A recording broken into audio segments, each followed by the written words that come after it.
Estamos recebendo em nossos estúdios o empresário Marcos Sebem, fundador e principal executivo da Design Inverso de Joinville, uma empresa vencedora na área do design e gestão de marcas, com mais de 50 prêmios e menções nacionais e internacionais.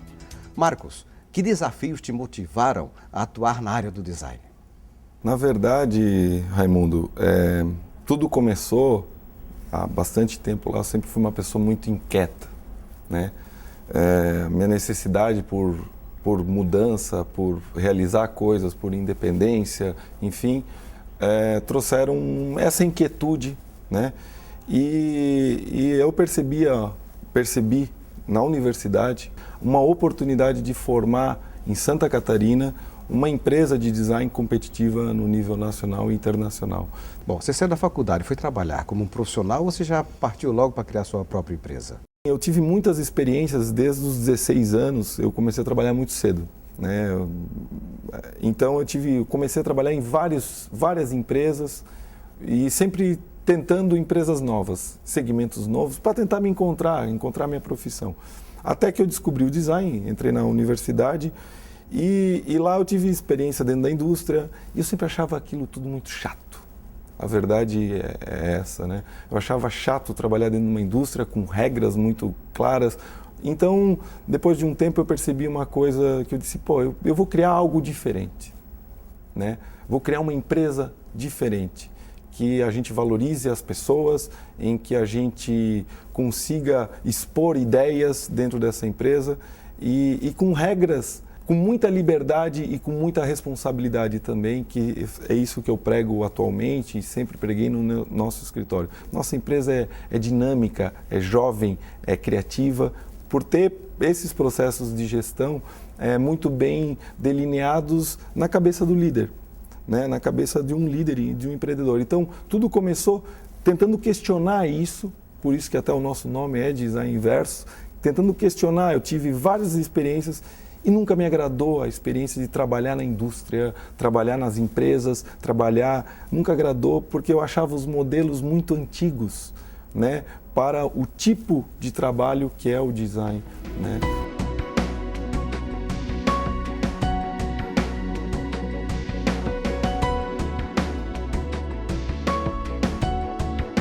A gente fundou a empresa, logo depois da universidade tivemos apoio da Univille, na época, de alguns professores. Nós tivemos que fazer um plano de negócios, tivemos um apoio posteriormente da incubadora, né? Nossa empresa iniciou na incubadora Midville, que era do sistema da Fiesc, fomentado pelo IEL, pela Fiesc e pelo BID, e lá a gente conseguiu apresentar o nosso plano.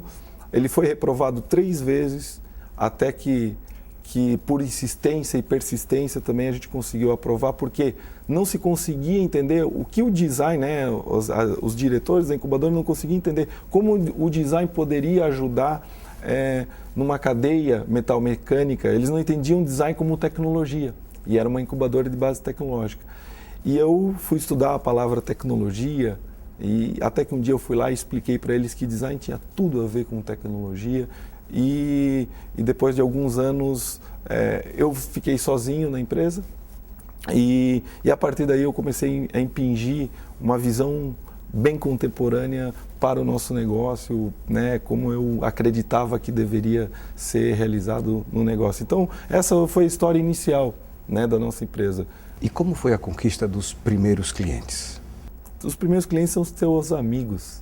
Você tem que vender para a tua família o teu empreendimento, você tem que vender para os teus amigos. Ninguém vai comprar um serviço, vai comprar uma ideia de quem não conhece, de quem não se relaciona, quem não tem história. Então, foi muito engraçado isso tudo, porque os primeiros trabalhos tinham relação com amigos. A ajuda, o crédito dos teus amigos em realizar os serviços com aquela competência, né? Aquele networking que você já veio construindo de um tempo atrás. Foi assim que nasceram os primeiros clientes da nossa empresa e os demais também que vieram, né, sempre com relacionamento, sempre com aquele relacionamento apaixonado pelo que a gente faz e um relacionamento também respeitoso em relação ao outro lado, ao cliente também. Sempre a gente tem esse respeito e essa credibilidade que vai se construindo com o passar desse relacionamento, né? Com os compromissos, com o cumprimento dos acordos celebrados, né? Muito mais do que papel que a gente fala, os acordos celebrados são muito importantes para construir uma empresa de sólida, de credibilidade para o futuro. Hoje são quantos funcionários? Hoje nós somos em 20 profissionais dentro 20 da empresa. profissionais, que começou com 3. Começou com 3 sócios e aí muito pequeno, sem investimentos, sem dinheiro, enfim, assim que tudo começou. Marco, e como você encontra inspiração para o teu trabalho? Eu acho que a palavra inspiração no design não é uma palavra muito boa. Adequada. Não é muito boa, né? Eu encontro transpiração. A gente tem um método de trabalho, né? E esse método é para resolver problemas, né? A gente criou uma metodologia de trabalho para resolver problemas do dia a dia das pessoas. E esse método é que é a nossa inspiração. Então a gente tem que fazer ele diariamente para que a gente consiga atingir resultados. Isso que eu acredito que é a nossa inspiração, que é a maneira que a gente projeta as coisas e a maneira como a gente enxerga o mundo. Isso é a nossa inspiração, se eu puder falar para você. Mas o teu trabalho ele é fruto de um esforço criativo. Obviamente. E todo profissional que trabalha com criação, uma hora ou outra ele enfrenta o temido bloqueio criativo. Como é que você lida com isso? Eu estou numa fase muito boa nesse exato momento de criatividade, né? No profissional, no trabalho. Então, o bloqueio criativo ele vem quando você está com outros problemas pessoais, muitas vezes. Você começa a ver muitos problemas e você não consegue achar aquela solução.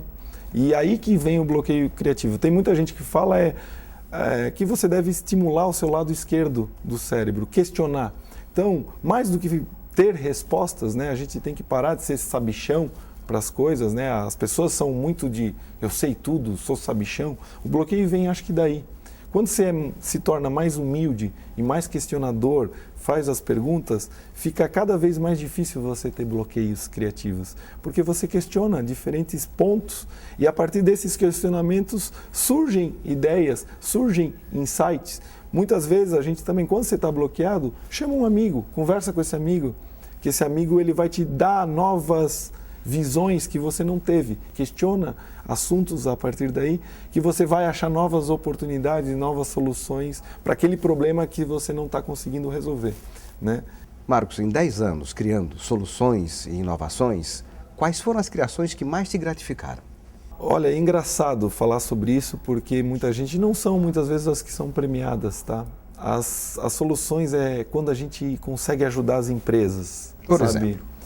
A gente desenvolveu uma embalagem e a empresa estava começando, era a receita daquela família, né? Não era da grande indústria muitas vezes que a gente nos gratifica. E a gente fez um negócio interessante que até ganhou o prêmio internacional e que era de uma família, de uma empresa muito pequena, né? Muito simples, muito amiga assim, e que a gente ajudou eles a se desenvolver um novo negócio. Então, a gratificação do nosso trabalho, assim, a minha maior gratificação é quando eu vou no ponto de venda e eu vejo aquelas pessoas comprando um produto, né, ajudando e aquela pessoa valorizando aquele produto, trocando o seu rico dinheirinho por aquilo que a gente pensou em ajudar ela lá, né? Isso é a gratificação, acho que, da minha profissão. Marcos, quem é quem no mercado mundial do design? Todo mundo conhece o design italiano dos móveis como algo que design italiano são os melhores designers do mundo. Eu discordo muito disso, né? Compreendo hoje, assim, a história mostra para nós que a Alemanha teve uma escola, né? Os Estados Unidos, surgiu tudo na Alemanha, né? A Bauhaus foi a primeira escola de artes, ofícios e design, né? Que pode ser considerado design, surgiu na Alemanha. Com disciplina, com técnica, enfim, grandes nomes hoje do design são alemãos, como Dieter Rams, da Braun, enfim. E por que a Itália leva tanta fama? É porque a Itália tem um design que a gente chama de design emocional, um design artístico. Ele tem uma história, ele está muito ligado com a história artística do país, né, dos nomes daquele país. Então, é um design que tem apelos emocionais. As pessoas, quando veem aqueles produtos, tem muita emoção, está muito ligado à moda, à decoração, né? Mas o design industrial, aquele design bom, que funciona, que é o dia a dia das empresas, ele hoje é criado nos Estados Unidos, na Alemanha, na Coreia, na China, né? E o brasileiro, nós somos profissionais generalistas dentro do design. Até nos times de design de grandes empresas, né, geralmente os líderes dos times são brasileiros. Inclusive o seguinte, o chefe da equipe de designers da Bentley inglesa Sim. é um brasileiro, um paulista, Raul Pires. Quer dizer, além do Raul Pires, que é famoso na Inglaterra, Sim. que outros designers são famosos no mundo? Existem designers que eu gosto, que eu acredito, Dieter Rams, para mim, em produto, é um senhor já que criou uma história na Brown. O próprio Jonathan Ive, que é o designer, o chefe de design da Apple, para mim também é um cara que tem uma visão sistêmica interessante, enfim. Tem designers aí gráficos brasileiros que para mim são muito importantes, como a Aloysio Magalhães, Alexandre Wollner. E tem gente mais contemporânea, como o Seragini, como o Mestriner. São brasileiros que fizeram a história no design, né? Fizeram quando a gente nem sabia o que era realmente design, eles já estavam trabalhando nas escolas de design, junto ao meio empresarial com design. O Nelson Ivan Petzold, do Brasil, que é um gaúcho, né, que está ainda vivo. O Bonancini, que era uma dupla de criação. Todo mundo tem algum produto desenvolvido hoje em casa que eles fizeram lá atrás, em 70, em 80, em 60. Então, assim, esses são nomes para mim muito importantes, assim. Mas eu também não gosto de... são nomes de experiência no design.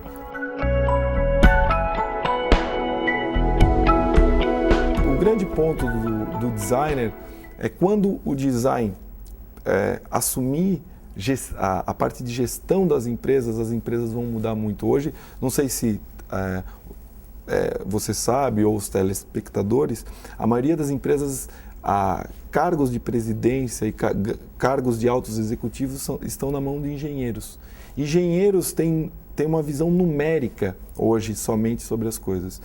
E isso cabia até um ponto da nossa sociedade. Depois de 2001, com 11 de setembro, tudo mudou. As pessoas são mais valorizadas na empresa e isso também mudou o comportamento dos executivos. E designers têm uma visão antropológica, sociológica sobre a coisa, tentam ler os números que muitas vezes eles servem somente como algo de parametrização, mas não servem como análises para solucionar problemas. Qual a importância do design como ferramenta estratégica? Hoje o design ele é a maneira mais barata, através do design, a maneira mais barata de a gente conseguir inovar dentro de uma empresa. Por que isso? Né? O design apenas depende de ideias, de pessoas e de que trabalhem enxergando novas oportunidades dentro da própria indústria que muitas vezes não enxerga, né, por estar vivendo o dia a dia, apagando vários incêndios no dia a dia, não enxerga oportunidades, coisas bonitas que estão dentro das indústrias e que podem ser levadas para fora, né? Tá, então eu quero que você cite um caso onde o design foi decisivo para agregar valor, para fortalecer uma empresa no mercado. O design tem tudo dentro da empresa. Então, por exemplo, às vezes você tem uma inovação, tem um projeto que a gente não mexeu na estética daquele produto. A gente criou um sistema, um subsistema no produto em que vai gerar uma economia de água para as pessoas, num produto que é muito massificado, né? Que, por exemplo, uma caixa de descarga, né? Daquela simples caixa alta que tem na casa mesmo dos brasileiros, a gente criou um sistema em que esse sistema a pessoa regulava a água e ela controlava a vazão dessa água. Se a gente conseguisse, por exemplo, se a gente consegue economizar 1 mililitro de água diante de 200 mil aproximadamente produtos que são vendidos desse mês e são utilizados, né? Isso é volume de venda, né? Então, quantos realmente tem nas casas hoje brasileiras? Então, se a gente conseguir 1 mililitro o que representa isso para a nossa sociedade, para a economia, inclusive de recursos, da sustentabilidade, né? E falar sobre sustentabilidade também nisso sustentabilidade. Muita gente se engana quando escuta essa palavra sustentabilidade, só acha que é ecologicamente correto. Na verdade, sustentável, gente, é algo que tem que ser economicamente viável, ecologicamente correto e também rentável para o negócio. Isso é sustentabilidade quando a gente fala no meio empresarial. Marco, mas o design está vinculado fortemente com a estética, a ergonomia e a funcionalidade dos produtos. Eu queria que você citasse um caso que a aparência desse produto fortaleceu a empresa. Quando você compra um objeto, que você tem um desejo por um objeto e você tem uma função por aquele objeto, né, por aquela marca, enfim, ali tem uma influência muito forte do design. Então é difícil a gente falar, tem inúmeros casos. Hoje fica até difícil para a gente dizer, tem muitos casos, tem Apple, Ferrari, com aquelas tem marcas Ferrari, esses são casos que são comuns, mas existe design também no dia a dia, lá no supermercado, na sua casa, próximo. Então, quando você compra um produto e troca aquilo, ele te passa confiança, te passa credibilidade, você troca o teu dinheiro por aquilo, ali tem provavelmente um pensamento projetual, um pensamento que foi realizado para aquele tipo de pessoa, né? Para aquele jeito de pessoa. Tem design, por exemplo, né? Tem características no design que a gente foca mais a função, tem características que a gente foca a estética, a emoção das pessoas. Então, o que a gente é especialista quando a gente faz isso tudo? A gente é especialista em entender de gente, do comportamento dessas pessoas, como são as pessoas, como funciona aqueles instantes que a gente não consegue muitas vezes medir na decisão de compra de um produto ou de troca de uma marca. A gente não consegue, a gente trabalha muitas vezes meses a fio, anos a fio para desenvolver um produto, para que esse produto, nos instantes que a pessoa está decidindo, que é no processo de decisão de compra daquilo ali, que aqueles instantes a gente muitas vezes transforma em anos de avaliações, estudos, né, e racionalizações. O empresário catarinense aposta no design como diferencial competitivo? Hoje é muito diferente de 10 anos atrás, de 20 anos atrás, né? O empresário catarinense, ele mudou um pouco o seu perfil, ele está precisando, assim como o mundo inteiro, mudar, inovar, para ser competitivo globalmente hoje, né? Trazer mais valor para a sua empresa. Antigamente era muito fácil, eu comprava uma máquina, repetia e despejava aqueles produtos no mercado e as pessoas compravam. Com a concorrência, com a competitividade entre as empresas, o design tem um papel de diferenciação.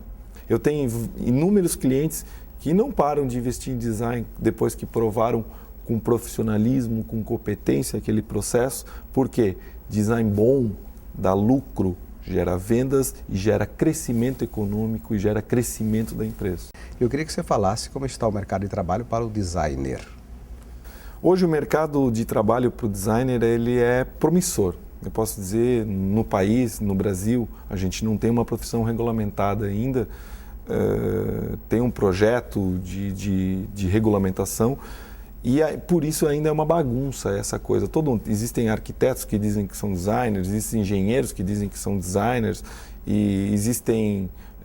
essa palavra design foi muito banalizada, né? E nós profissionais ficamos muito putos com isso, né? Muito putos mesmo com esse processo, porque a gente é uma categoria nova, é uma profissão nova no país e o mercado ele é muito promissor, porque o design sempre vai enxergar outra coisa, numa coisa que a gente às vezes está só indo num caminho. O designer sempre ele é treinado para isso.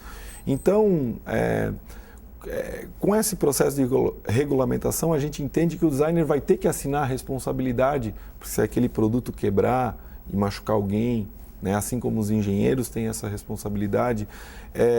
O designer vai poder fazer laudos. Então vai surgir, a partir de uma possível regulamentação no futuro, um monte de oportunidades para os designers né? O próprio Design Thinking, que é uma tendência de resolver, através de metodologias de design, resolver problemas sociais, problemas urbanos, problemas da política. Você pode usar ferramentas e metodologia de design hoje para resolver inúmeros problemas que existem na nossa sociedade. E como está a qualidade da formação do designer brasileiro?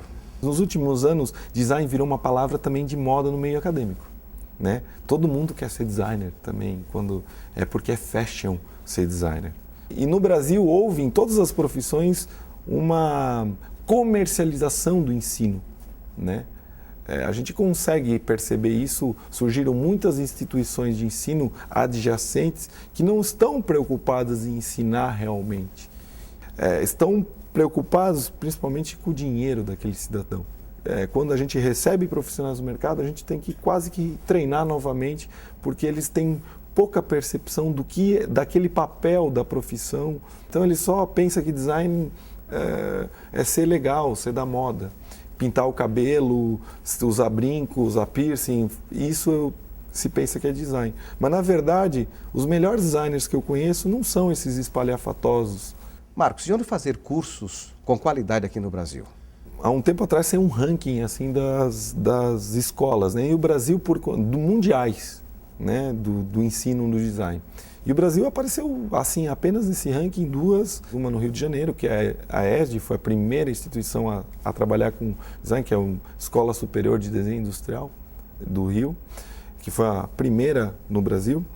E no Sul apareceu, se eu não me engano, a Universidade Federal do Paraná como uma muito importante também no ensino, num ranking que criaram. E aqui em Santa Catarina? Em Santa Catarina a gente tem diversas instituições, né?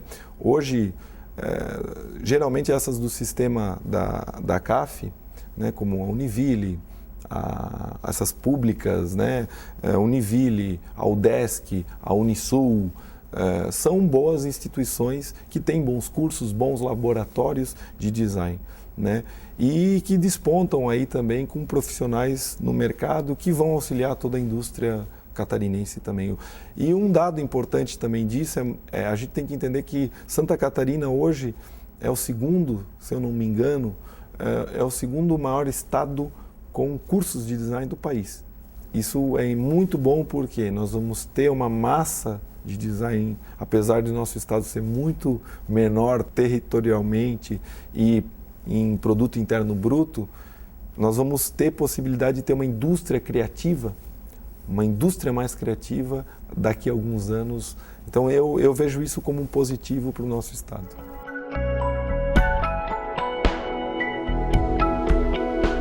E uma ferramenta diferente do marketing, diferente da comunicação, é uma nova ferramenta que vai trazer valor também para a empresa, tão importante quanto as outras ferramentas no meio da gestão empresarial. Tentar entender como a sua empresa pode ser beneficiada com essa ferramenta. E não só empresários, estudantes de cursos de graduação, de administração, de negócios, de marketing, precisam conhecer também melhor essa ferramenta. Porque talvez algum dia vão precisar utilizá-la para melhorar o seu negócio, inovar em seu negócio, né? Marco, e que mensagem você deixa para o estudante e para o designer que já está atuando no mercado? Nossa profissão no futuro vai ter só tende a crescer, né? O Brasil hoje nós somos reconhecidos pela nossa criatividade, só que nós não somos disciplinados, né? Apesar de nós sermos reconhecidos globalmente pela nossa criatividade, nós não conseguimos ainda resolver alguns problemas sociais básicos no nosso país. E o designer tem o papel, dentro disso, de organizar com disciplina e com métodos essa criatividade. Marcos, muito obrigado pela tua participação aqui no Estado de Excelência. Obrigado, agradeço a tua entrevista, foi ótima. E o programa de hoje fica por aqui. Se você deseja mais informações, acesse o site estadodeexcelência.com.br.